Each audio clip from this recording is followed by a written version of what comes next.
Hey everybody, this is Professor Jason Snart. I will be your instructor for our English 1152 online poetry class, poetry analysis class in the 12-week format. So I'm just doing this quick video here. I'll do a bunch of these throughout the term.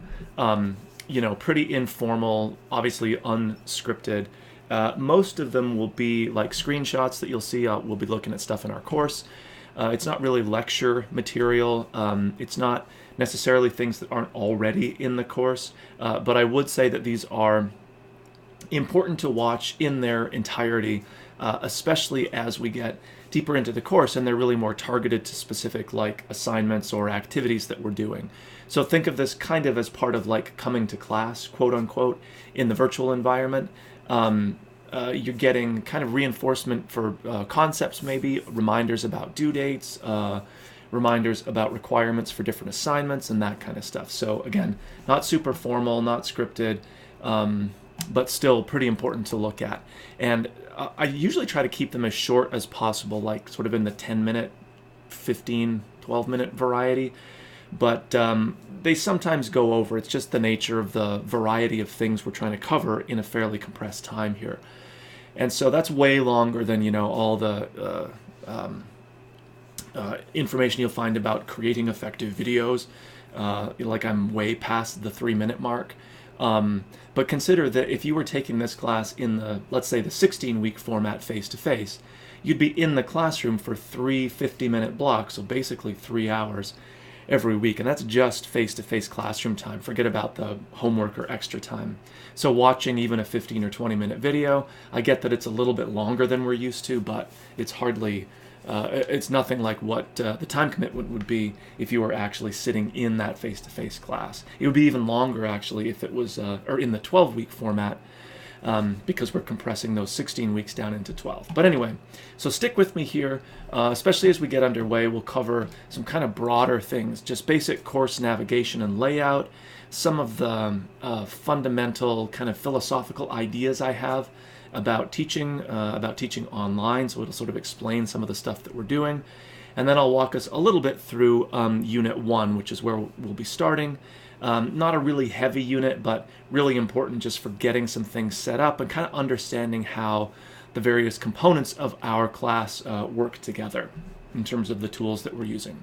So you'll always land at the announcements page, which is where you're watching this. Again, you should be really checking in, I would say, every day, honestly. It doesn't mean that there's tons of stuff to do every time you check into Blackboard, but just to make sure that you're on top of new announcements, kind of reminding yourself of due dates, maybe revisiting requirements for assignments, just that kind of stuff. And I'll say a little bit more about time management, for as corny as it sounds, in just a little bit here. So our course menu on the left here, it will change maybe a little bit, like once we're past everyone getting a Google account, which many people have already. I might shuffle this down a little bit, so you'll see a little bit of shifting, but generally this is what it's going to look like. So you can find our syllabus here. Most of what you would find in a syllabus as far as like a day-to-day schedule kind of a thing is actually really built into the material that we already have in our menu items. So the skeleton is, or the syllabus is pretty skeleton. It's pretty bare bones. The basic contact info for me, email is really the best. We can connect virtually. We can meet face-to-face. Obviously, we can go back and forth by email. So that's the best way to do it. Some stuff about the course objectives, which we'll return to throughout, kind of as a way of reminding ourselves, like, what is the purpose of this particular unit activity or assignment that we're doing? Like, what's the big picture? What's the idea that this points towards? So it doesn't feel like we're just filling time so that we can finish our 12 weeks and then be done. We'll also return to these in a specific way at points during the term to, again, connect the work that you have been doing individually, like across units, whether it's like big kind of project work or more informal stuff, to each of the objectives. And understand that these are course objectives not just for this particular section of English 1152, but for every section we offer at COD, whether it's face-to-face, online, 12-week, 8-week, 16, whatever the format is, all of those sections or versions of the course, they have the same course objectives. That way we have some consistency across all those different variety of offerings.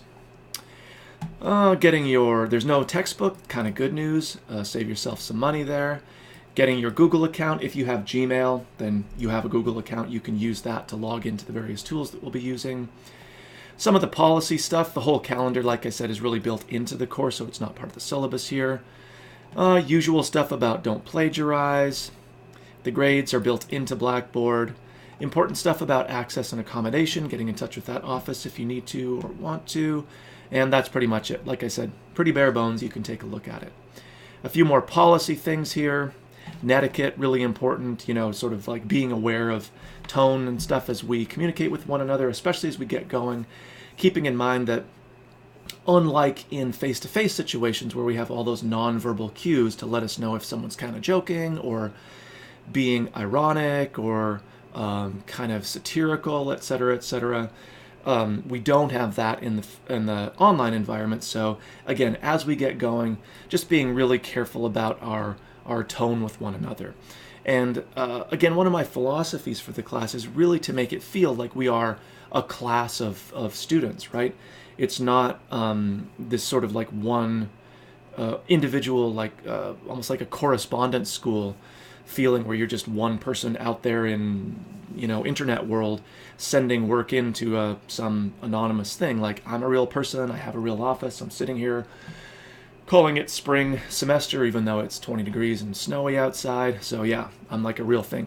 I'll do some videos too where you can actually see me and my office if you care. But it's kind of more useful actually as we get going to look at the actual course. But again, netiquette, just keeping in mind tone. And I've rarely, if ever, run into things where people were just outright intentionally rude or disrespectful, but obviously we can't stand for that, so just so everybody knows. Again, access accommodation, that's pretty much it. So pretty straightforward stuff as far as the syllabus goes. The one big takeaway maybe is that A, most of the stuff you actually need is built into the units of the course, so don't keep coming back to the syllabus. And B, there's no textbook to buy. All of the readings are legally available. That's important so we're not violating copyright, and they're built into the course, and we'll see that as we get going. Okay, so the two most important links in our menu, the ones that you want to come back to every time you come in here, so you'll land on the announcements. You're going to want to be paying attention to the units and the due dates for obvious reasons. You can check your grades as they accumulate here, but again, the units and the due date. So we'll take a look at our due date system here. So because almost all of our units have some sort of reply component built into them, and again, that's part of my hope that this feels like a class of people that you're working with, so you're interacting with them. We actually have a group project a few weeks out here that you'll be working with your classmates. Kind of unusual, I think, in the online environment, but totally doable and really sort of effective in some ways. Even more effective, I think, in the online space than necessarily face-to-face. But because we have that reply component, we have a kind of dual or double due date system for each of our units, and you'll see how it's labeled here. So we have for every unit, like unit 1, 2, 3, we have a first due date, almost all Wednesdays, I think. I tried to keep it as regular as possible so you get into the habit. So this first due date is going to be for any main work that we do in a unit, whether it's building out a web page, doing a project, we do a whole bunch of different things, so it's hard to capture it all. But you get the idea. Anything that's not replying to somebody else's post or initial project work, okay? So everything in a unit will be due on that first due date. And then we have a little lead time, or extra time, for people to do replies. So if everyone ends up waiting till really late on this date to submit their work for that unit, we still have some turnaround time and people aren't kind of rushing to do both submitting work but also replies right at the last minute. So it's really important, this is kind of the time management part, to kind of get in the habit of understanding like when this due date's going to fall, right, for each of the units, kind of the main work to be done, when the replies can be done, keeping in mind that, if enough people finish this work, let's say on Tuesday of a particular week, then you can always jump in on like the Wednesday, Thursday. You don't have to wait until this due date has passed to start doing replies. You don't have to wait until late on Friday to jump in and do those replies. So it's not like you have to wait until these have passed or you're right up against them to actually do the work. You can be jumping in a little bit early. And what you'll probably find as we get past Unit 1 here is that you've finished this work you know you have to do this, but you can also kind of jump up here to see what's going on. So there's actually a little overlap between this part and this part down here. Again, you can get into your own rhythm of like when to check into Blackboard, when to budget time to do the various things that we're doing. But here's my time management advice. I know, it's super corny. It sounds simple, but it's pretty effective, I think, is to really treat the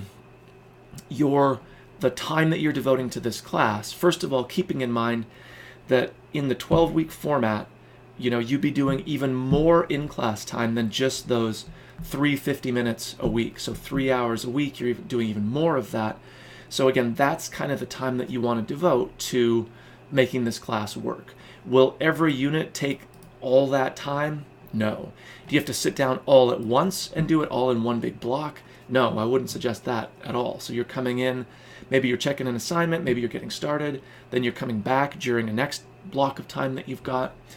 But the main piece of advice is, just as if you were taking this class, let's say on a Monday, Wednesday, Friday from 10 to 10:50 in the traditional 6-week or 16-week, you would, in a day planner, in a calendar, in whatever, you would block that time out when you had to be in class.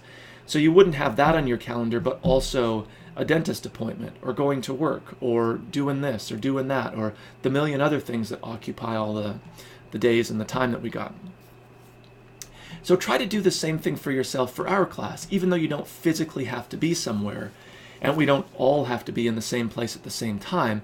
Make sure that you block out time on your schedule where you're not doing 3 things plus our class. You're doing this class. And again, the flexible part is that we don't all have to be in that classroom together. So some people might like to work at night, early in the morning, middle of the day, some combination of those. So as long as you're hitting the due dates, right, and of course doing the work effectively, you're budgeting enough time, you can be a little bit flexible with where you have those pockets of time that you're going to do the work. But make sure that you actually block that time out. Like, do yourself a favor. Treat yourself with some respect taking this course. Don't let this course just be something that will fill in the little gaps that will somehow magically appear in your schedule, because we all know that those don't really happen. So be really intentional about the time that you devote to doing this class. And again, you'll kind of get used to the due date system where we have our main stuff due, the replies, we're getting into the next one, the replies, etc., etc. And you'll see sort of how what the assignments are like and how the replies work within the individual units themselves. So we're looking at our first due date system or set here, February 13th. That's this Wednesday. And then we have some replies due by the 15th. And again, for the first unit, my main concern is to get a few things set up, to kind of introduce ourselves to one another, but also to give you a little bit of breathing room to get used to how the course is set up, the due date system, looking through some of the other things that we've got going here, just to sort of settle in, we might say. So that's the due dates. Always jump in here. Even if you're 100% sure, just come in to remind yourself of what they are. All right. So I'm going to call your attention now, basically the first day of class, all the way down to our 10th unit, which is going to ask you to attend a poetry event and report out on it. You can jump into this unit if you want and see the actual assignment, but you kind of get the idea. You're attending a poetry event. That doesn't mean that you do it in Unit 10. It means you report out in Unit 10. So from now until that point, be on the lookout for like a poetry or poetry-related event that you can attend and do a little write-up of. I have a link in our course here somewhere. Maybe I haven't built it yet, or I'm just, oh yeah, the poetry events link. So here's a good place where anybody can add to this list.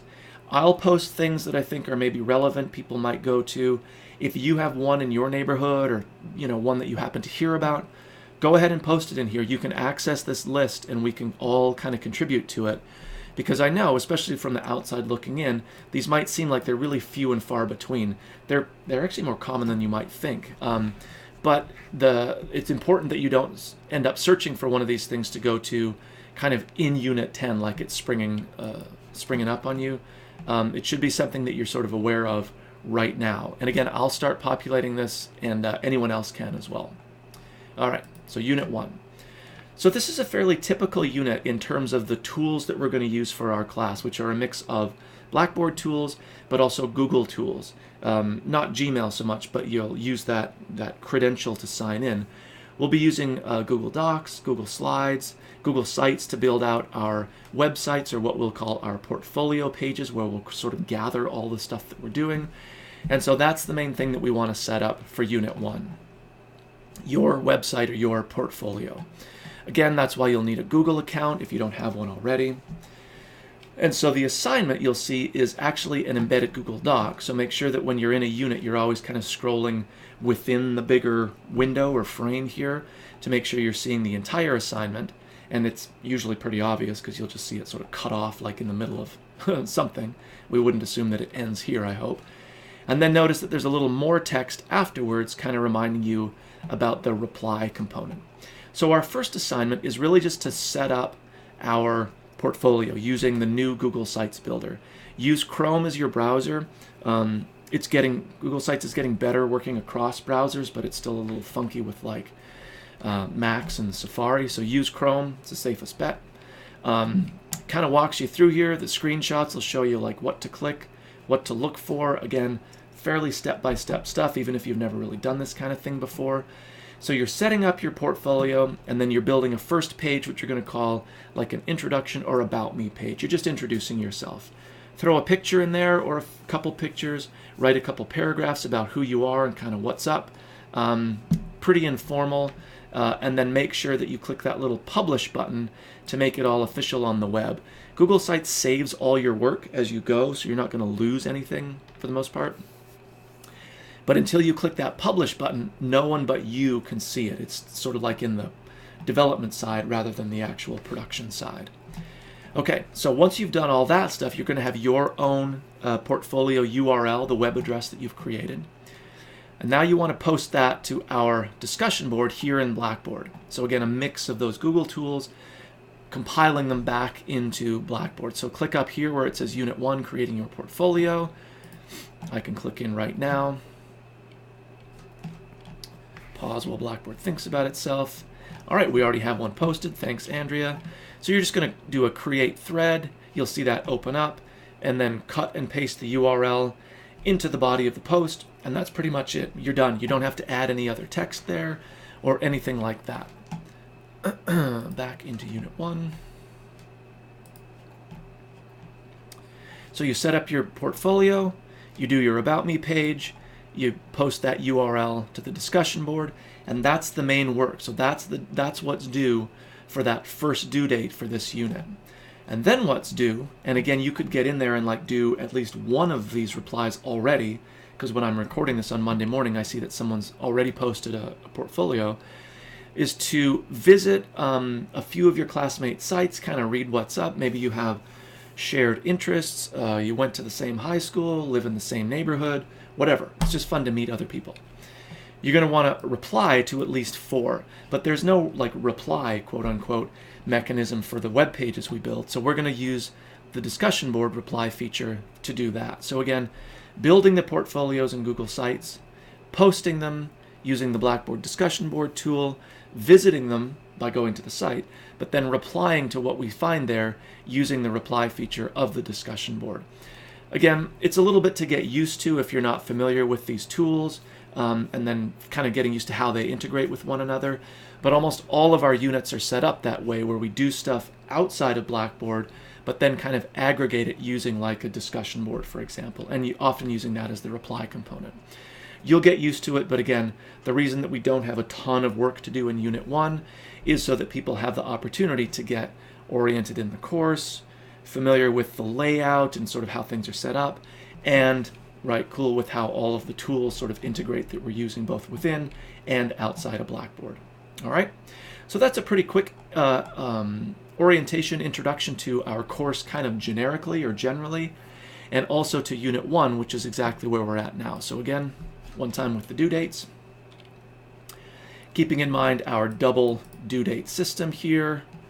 First stuff due that Feb 13, the Wednesday, and then making sure replies are completed by the 15th, and then sometime after this stuff is done, you might be doing a combination of some replies, but also starting to jump into Unit 2. And you can actually look at any of the units that we've got set up. They're all pretty much ready to go. I might make some tweaks, or if I notice a broken link or something, I'll fix that. But they're pretty much ready to go. Hopefully what you'll notice, and certainly what you'll experience as we go throughout the class, is that we don't just read some poems, write a thing, read some poems, write a thing. It's meant to be a lot more kind of engaging and creative than that. So we write our own poems, we do some video stuff, we build out our web pages, really more than just like a kind of essay writing class. And hopefully that's good news to you. All right. So again, like I said, kind of a longer video, certainly flies in the face of the 3 minutes that it's supposed to be. Again, quote unquote, supposed to be.